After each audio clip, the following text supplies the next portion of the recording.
Let's dive in. This is the story of a shipwreck, but it's not really about the ship. It's about us. It's about how a single disaster in the 19th century can tell us a ton about our own complex, interconnected world. It's about a single point of failure that kicked off a global crisis. And believe me, there's a lesson in there for us today.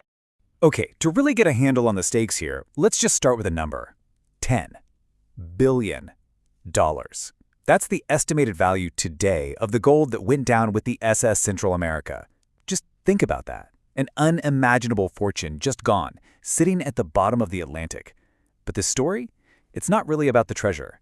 It's about the chaos that erupted after it disappeared. So that really brings us to the core question, right?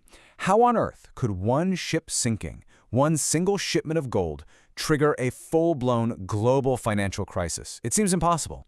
But the answer? Well, the answer tells us a whole lot about the hidden cracks in the systems we depend on, not just back then, but right now. All right, to figure this out, we have to jump back in time. We're going to the 1850s. Picture it. The California gold rush is in full swing. It's this incredible time of explosive growth, wild new tech, and this constant, literal river of gold being shipped from the West Coast back to the East. And right at the center of all that action is this ship, the SS Central America. Now you gotta understand, this wasn't just some boat. It was basically a vital artery for the entire U.S. economy. It's a big 280-foot steamship, and its whole job was to move that gold from California across Panama and get it to the big banks in New York. Those banks were desperate for that gold to keep everything stable. You can think of it as a floating financial pipeline. Absolutely critical. So, what happened? The simple answer, the one you'll read in headlines, is a hurricane. But that's not the real story. Not the one that matters for us anyway. The real story is about the engineering. It's about how a bunch of small, seemingly okay compromises added up to create a system that was just waiting to fail. Let's dig into that. And here's the thing. For its time, this ship was considered pretty solid. But when you look closer, you see the problems. Those huge side paddle wheels, yeah, they were not great in rough seas. And get this, no real watertight compartments to stop a flood from spreading. It had just one pumping system with no backup. The whole design was built on this incredibly optimistic and ultimately fatal idea that it would just, sail around any big storms. This is where it all falls apart, like a cascade of dominoes. So it's September 1857, and the ship sails straight into a massive hurricane. The hull gets breached. That single pump system, it gets clogged and totally overwhelmed almost immediately. Water floods the engine room, the boilers go out, and boom, the ship is dead in the water. And from that moment on, with no way to contain the flooding, it was just a slow, 2-day process of sinking. It wasn't one thing, it was a total chain reaction. Yeah, and this quote from an analysis of the disaster just hits the nail on the head. This was not a freak accident. The ship was a product of accepted compromises. In other words, it was a system designed to be super efficient when things were going well, but it had zero resilience for when things went wrong. It was basically operating right on the edge of disaster, and that hurricane was just the thing that pushed it over. So the ship goes down, but that's just the beginning of the story. The real cascade, the one with global consequences, was just about to hit the financial system, and it was going to show everyone just how fragile the world economy really was. But before we even get into the money side of things, we have to pause and remember the human cost. It's just devastating. There were 578 people on that ship. 425 of them died. This was a terrible human tragedy long before it ever became some kind of economic case study. Okay, so here's why this matters so much. The banks on the East Coast were literally waiting for that 10-ton shipment of gold to arrive. So when it just vanished, public confidence completely evaporated. Poof, gone. The banks were already stretched pretty thin, and now they couldn't back up their money. Now, this one event didn't cause the Panic of 1857 all by itself, but it was absolutely the spark that lit the fuse. It turned what was a slump into a massive transatlantic financial firestorm.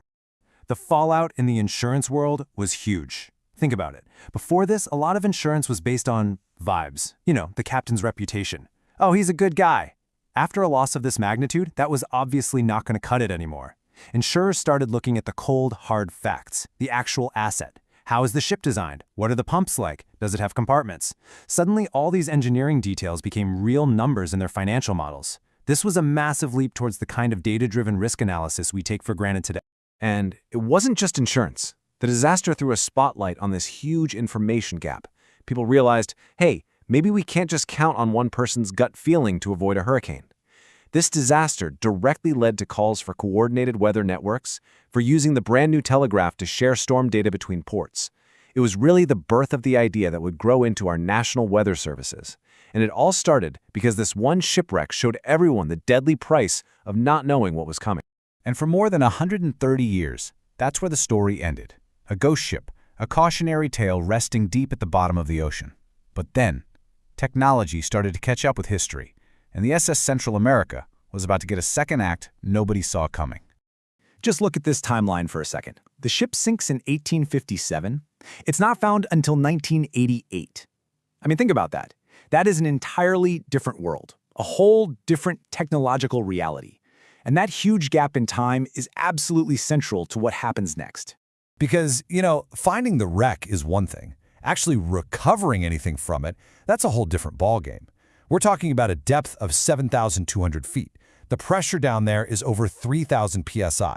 It's an environment that would crush a person instantly. It's totally, completely hostile to human life. So how in the world did they pull it off? They did it with this amazing piece of technology, the ROV, or remotely operated vehicle. These are basically underwater robots on a long tether. They became the eyes and, crucially, the hands of the team up on the surface, letting them do incredibly precise work in a place no human could ever go. And that's why this rediscovery is such a big deal. This was way more than just a treasure hunt. The recovery itself became a landmark event. It pushed deep ocean engineering forward, it taught scientists a ton about how materials hold up in that environment, and it even kicked off these huge legal fights that ended up redefining maritime law. Okay, so let's pull all this together. What's the big takeaway? The story of the SS Central America, it's not just some dusty old piece of history. It's a really powerful, really timeless lesson about the kinds of systems we create and the kinds of risks we're willing to accept. It's like this ship has two completely different legacies, two sides of the same coin. The 19th century failure, that's a perfect textbook example of what happens when you build a system purely for efficiency, with no thought for resilience. One little thing breaks, and the whole system comes crashing down. But then you have the 20th century recovery, and that's this incredible story of human ingenuity, of technology letting us overcome impossible challenges to learn something new. And that brings us to the most crucial point of all. The problem that the SS Central America uncovered is more real today than it ever was.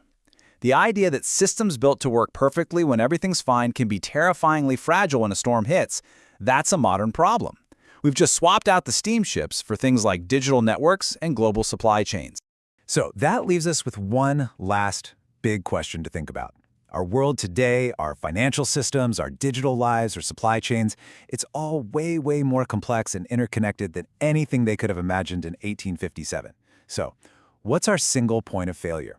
What's that one critical piece, that one unexpected event that could set off a chain reaction we aren't ready for? What, today, is our ship of gold?